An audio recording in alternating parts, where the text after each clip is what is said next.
National social media Patel Prahlad भाई। आज इस बुलेटिन में बात होगी बीजेपी के बिहार बंद में पीएम मोदी की खुली पोल की, जीएसटी पर केंद्र की पलटी पर कांग्रेस के हमले की। जानेंगे बीजेपी के पूर्व अध्यक्ष ने बीजेपी सरकार पर ही उठाए क्या सवाल। उपराष्ट्रपति चुनाव में इंडिया गठबंधन की जीत क्यों दिखाई दे रही है तय। देखेंगे तमिलनाडु एनडीए में बड़ी बगावत को, और बुलेटिन के आखिर में देखेंगे जाने माने कार्टूनिस्ट इरफान की किस खबर पर पड़ी तिरछी नजर। लेकिन दिन भर की तमाम बड़ी खबरों से पहले एक नजर आज की सुर्खियों पर। कांग्रेस नेता पवन खेड़ा ने केंद्र की इथेनॉल नीति पर उठाए सवाल। कहा, नितिन गडकरी इथेनॉल नीति पर दे रहे हैं जोर, उनके बेटे चला रहे हैं इथेनॉल कंपनी, बेटे के लिए बन रही है केंद्र में नीतियां। पश्चिम बंगाल विधानसभा में घमासान, बीजेपी विधायकों ने जमकर मचाया हंगामा। शुभेंदु अधिकारी सहित 5 बीजेपी विधायक सस्पेंड। ममता ने लगाए वोट चोर गद्दी छोड़ के नारे। ट्रंप ने भारत को फिर दी टैरिफ की धमकी। कहा, अभी दूसरे और तीसरे स्टेज के टैरिफ का नहीं किया ऐलान। रूस से तेल आयात नहीं हुआ बंद तो लेंगे सख्त फैसला। हरे निशान पर बंद हुआ शेयर बाजार। 150 अंकों की बढ़त के साथ 80,718 पर बंद हुआ सेंसेक्स, तो वहीं 19 अंकों की बढ़त के साथ 24,734 पर बंद हुआ निफ्टी। ये तो थी सुर्खियां। अब बात आज की सबसे बड़ी खबर की। प्रधानमंत्री नरेंद्र मोदी की मां के खिलाफ आपत्तिजनक टिप्पणी किए जाने के मामले पर एनडीए ने बिहार बंद बुलाया था। लेकिन बिहार बंद में बीजेपी की तरफ से जिस तरह से हिंसा और बाहुबल का प्रदर्शन किया गया, लोगों को परेशान किया गया, उससे बिहार की जनता ही भड़क उठी। दिन भर इसे लेकर लोग बीजेपी को घेरते रहे। बंद तो दोपहर 12 बजे खत्म हो गया, लेकिन जनता का गुस्सा अब बीजेपी के लिए चुनाव में भारी पड़ सकता है। वोटर अधिकार यात्रा के दौरान दरभंगा में खुले मंच से पीएम मोदी को मां के खिलाफ आपत्तिजनक बयान दिया गया। जब ये बयान दिया गया था तब महागठबंधन का कोई भी बड़ा नेता मंच पर मौजूद नहीं था, लेकिन बीजेपी इसे तूल देने में जुटी हुई है। एनडीए ने आधे दिन का बिहार बंद बुलाया था। बंद के दौरान राज्य के अलग अलग हिस्सों से बीजेपी कार्यकर्ताओं की गुंडई की खबरें सामने आई। मुजफ्फरपुर में एनडीए समर्थकों और आरएएफ यानी रैपिड एक्शन फोर्स के जवानों के बीच जमकर नोकझोंक हुई। जहानाबाद और पटना में भी बंद के दौरान राज्य के अलग अलग हिस्सों से बीजेपी कार्यकर्ताओं की गुंडई की खबरें सामने आई। सीतामढ़ी में भी बीजेपी के गुंडों ने पत्रकार की बहन को गाली दी और माइक तोड़ दिया, जिसका वीडियो सोशल मीडिया पर वायरल हो रहा है। इस दौरान बीजेपी कार्यकर्ताओं ने पत्रकार के साथ धक्का मुक्की की। लोगों का कहना है कि विरोध दर्ज कराना एक बात है, लेकिन इस तरह अभद्र व्यवहार और तोड़फोड़ से माहौल बिगड़ रहा है। भाजपा कार्यकर्ता की इस गुंडई पर सवाल कर रहे हैं। जहानाबाद में एनडीए कार्यकर्ताओं ने शिक्षिका के साथ धक्का मुक्की की। स्थिति बिगड़ते देख मौके पर पहुंची पुलिस शिक्षिका को गाड़ी में बिठाकर अपने साथ ले गई। वहीं अस्पताल जा रही एक गर्भवती महिला को भी रोक लिया गया। इसे लेकर आरजेडी प्रवक्ता प्रियंका भारती ने ट्वीट किया। उन्होंने लिखा, भाजपा के गुंडे कह रहे हैं आज ही इसको पेट में दर्द यानी प्रसव पीड़ा होना था, माँ गर्भ से है, डिलीवरी होने के लिए अस्पताल जाना है, मगर ये गुंडे बिहार बंद के नाम पर रास्ता बंद कर दिए। मोदी जी, एक गर्भवती माँ के साथ आपके लोग गुंडई कर रहे हैं। बीजेपी समर्थकों ने हाईकोर्ट जज और आईएएस का काफिला रोक दिया, राहगीरों के साथ हाथापाई की, और सबसे बड़ी बात तो ये कि पुलिस मौके पर मौजूद होते हुए भी शांत खड़ी देखती रही। इसे लेकर आरजेडी चीफ लालू प्रसाद ने तीखा हमला बोला। क्या प्रधानमंत्री मोदी ने भाजपाइयों को आदेश दिया है कि आज पूरे बिहार और बिहारियों की माताओं, बहनों और बेटियों को गाली दो? गुजराती लोग बिहारियों को इतने हल्के में ना ले। ये बिहार है। बीजेपी के गुंडे मवाली सम्मानित शिक्षिकाओं, राह चलती महिलाओं, छात्राओं, गर्भवती महिलाओं, बुजुर्गों और पत्रकारों को गालियां दे रहे हैं। उनके साथ हाथापाई पर दुर्व्यवहार कर रहे हैं। क्या ये उचित है? शर्मनाक। बंद के दौरान जिस तरह की हिंसा हुई उसे लेकर अब पूरे बिहार में गुस्सा देखा जा रहा है। इसके बाद अब लोग प्रधानमंत्री नरेंद्र मोदी से ही सवाल कर रहे हैं कि उनकी पार्टी बिहार की शांति भंग क्यों कर रही है। बिहार बंद के दौरान बीजेपी ने जिस तरह की अराजकता का माहौल बनाया, उससे पीएम मोदी बुरी तरह से घिरते दिखाई दे रहे हैं। तो वहीं जीएसटी पर 9 साल बाद पलटी मारने पर भी वो घिर गए हैं। राहुल गांधी तो 9 साल से ही कह रहे थे कि मोदी सरकार को जीएसटी में बदलाव करना ही होगा, तो कैसे जीएसटी में हुए बदलाव को कांग्रेस की बताई जा रही है जीत।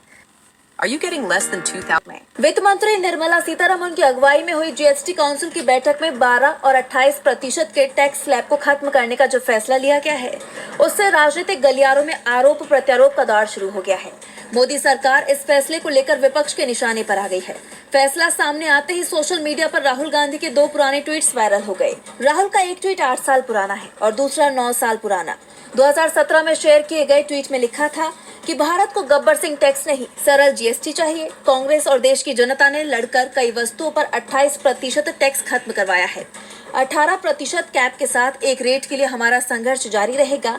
अगर भाजपा ये काम नहीं करेगी तो कांग्रेस करके दिखाएगी। वहीं 2016 के ट्वीट में राहुल ने लिखा था कि जीएसटी दर पर 18% की सीमा सभी के हित में है। वहीं पूर्व वित्त मंत्री पी चिदम्बरम ने सरकार के इस कदम का स्वागत तो किया, लेकिन इसे 8 साल की देरी वाला भी फैसला बताया। तो वहीं पूछ लिया कि ये ट्रंप का टैरिफ का असर है या फिर बिहार चुनाव का डर। वहीं कांग्रेस अध्यक्ष मल्लिकार्जुन खड़गे ने भी इस फैसले को लेकर सरकार पर तीखा हमला बोला है। उन्होंने मोदी सरकार पर किसानों से लेकर आम जनता तक सभी को जीएसटी के दायरे में लाने का आरोप लगाया और कहा, देश के इतिहास में पहली बार किसानों पर टैक्स लगाया गया है। मोदी सरकार ने कृषि सेक्टर की कम से कम 36 वस्तुओं पर जीएसटी लगाया है। उन्होंने सरकार पर दूध, दही, आटा, अनाज और यहाँ तक कि बच्चों की पेंसिल और किताबों पर भी टैक्स लगाने का आरोप लगाया। अब ये देखना दिलचस्प होगा कि जीएसटी की दरों में हुए बदलाव का देश की अर्थव्यवस्था पर क्या असर पड़ता है।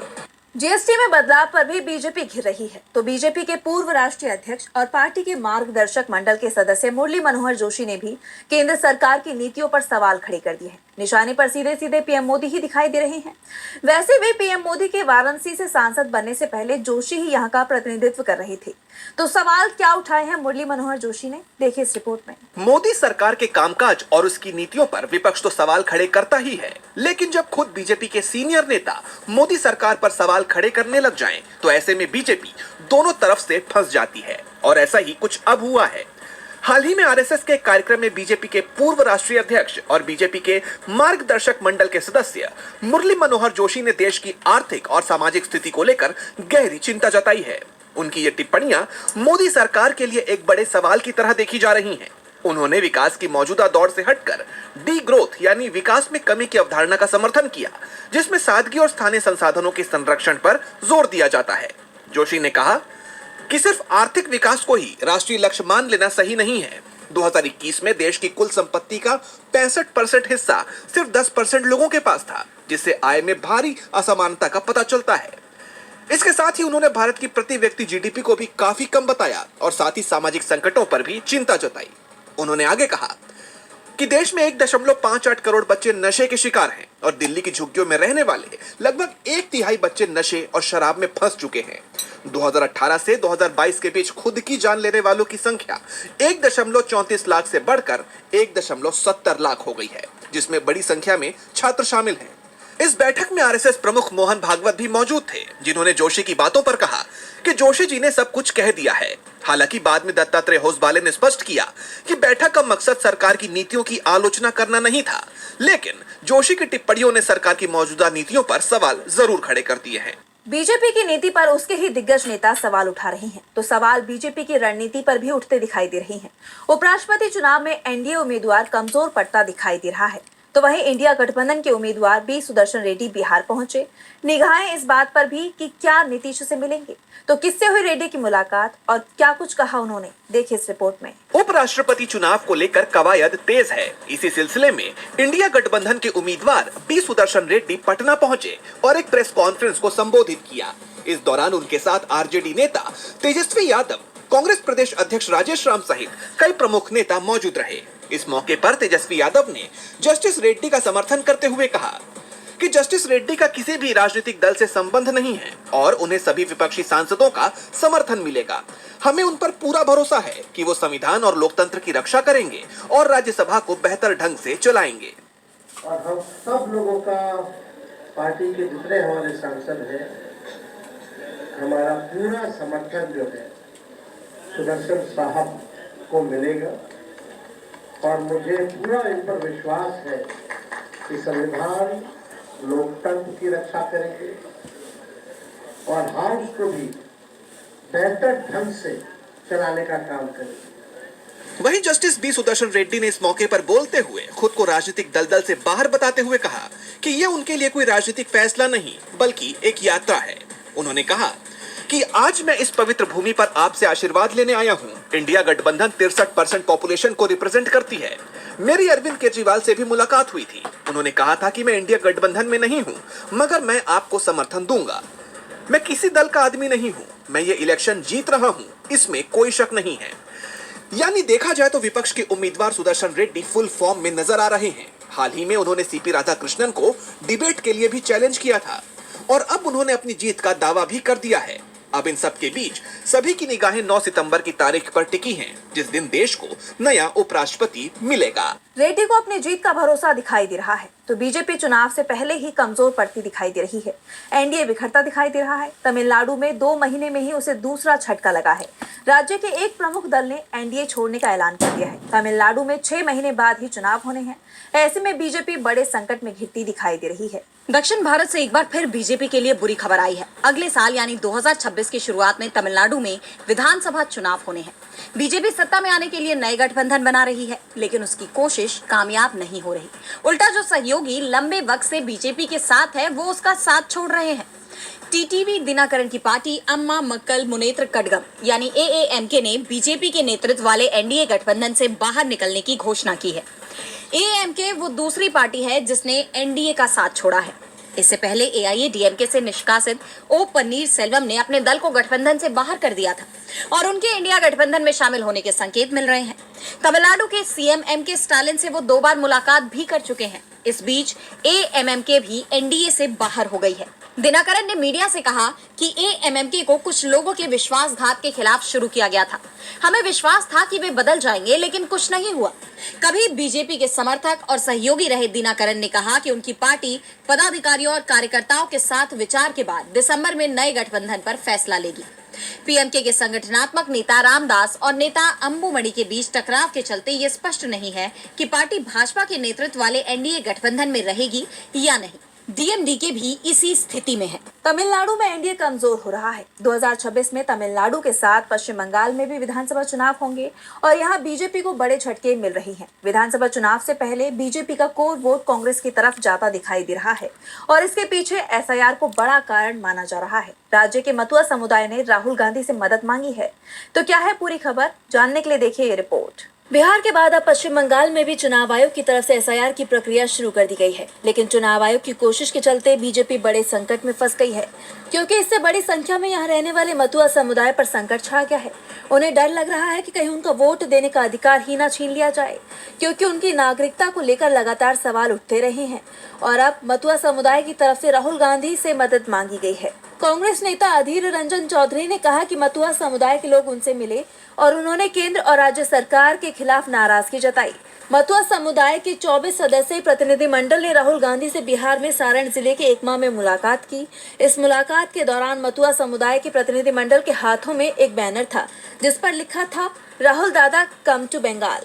एसआईआर एक विपदा और कांग्रेस अनिरापद, जिसका अर्थ है कि एसआईआर एक खतरा है और हम कांग्रेस के साथ सुरक्षित हैं। राहुल गांधी ने इस प्रतिनिधिमंडल के साथ और उनके बैनर के साथ फोटो भी खिंचवाई। पश्चिम बंगाल में 60 से 65 विधानसभा सीटों पर मतुआ समुदाय निर्णायक स्थिति में है।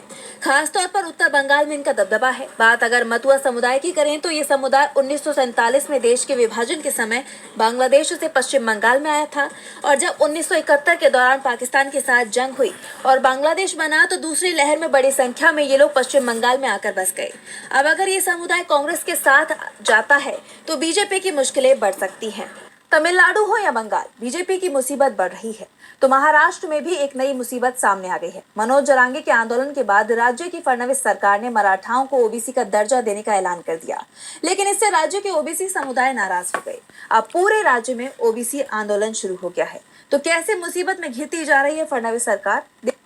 मराठा आरक्षण का मुद्दा एक बार फिर फडणवीस सरकार के लिए सिरदर्द का कारण बन गया है। देवेंद्र फडणवीस के नेतृत्व वाली महायुति सरकार की तरफ से मराठा आंदोलन के नेता मनोज जरांगे की मांगों को स्वीकार करने के बाद अब ओबीसी वर्ग के लोग सड़कों पर उतर आए।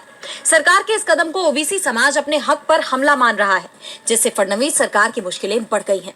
ओबीसी समाज का आरोप है कि सरकार मराठा समुदाय को ओबीसी कैटेगरी में शामिल करने की कोशिश कर रही है, जो उनके मौजूदा 50% आरक्षण को संकट में डाल देगा। इस मुद्दे पर ओबीसी नेता आक्रामक हो गए, जिसके चलते राज्य के कई जिलों में सरकार के फैसले के खिलाफ बड़े पैमाने पर प्रदर्शन हो रहे हैं।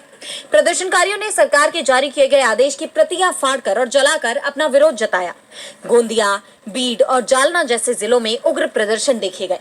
ओबीसी नेताओं का कहना है कि अगर मराठाओं को आरक्षण देना है तो सरकार ओबीसी के हिस्से को बिना छुए 50% आरक्षण की सीमा के बाहर अलग से व्यवस्था करे। ओबीसी नेता प्रकाश शेंडगे ने चेतावनी दी है कि अगर सरकार हैदराबाद गजेटियर के आधार पर मराठाओं को आरक्षण देती है तो पूरे राज्य में एक बड़ा आंदोलन छेड़ा जाएगा। इस विरोध के चलते फडणवीस सरकार अब बुरी तरह से फंस गई है। एक तरफ मराठा समुदाय की लंबे समय से चली आ रही ये मांग है, तो दूसरी तरफ ओबीसी समाज का विरोध, जो उनके वोट बैंक के लिए अहम है। ये तनाव सरकार के लिए एक बड़ी राजनीतिक चुनौती बन गया है। अब फडणवीस सरकार इससे कैसे पार पाती है, ये देखना होगा। और बुलेटिन के आखिर में देखेंगे जाने माने कार्टूनिस्ट इरफान की किस खबर पर पड़ी तिरछी नजर।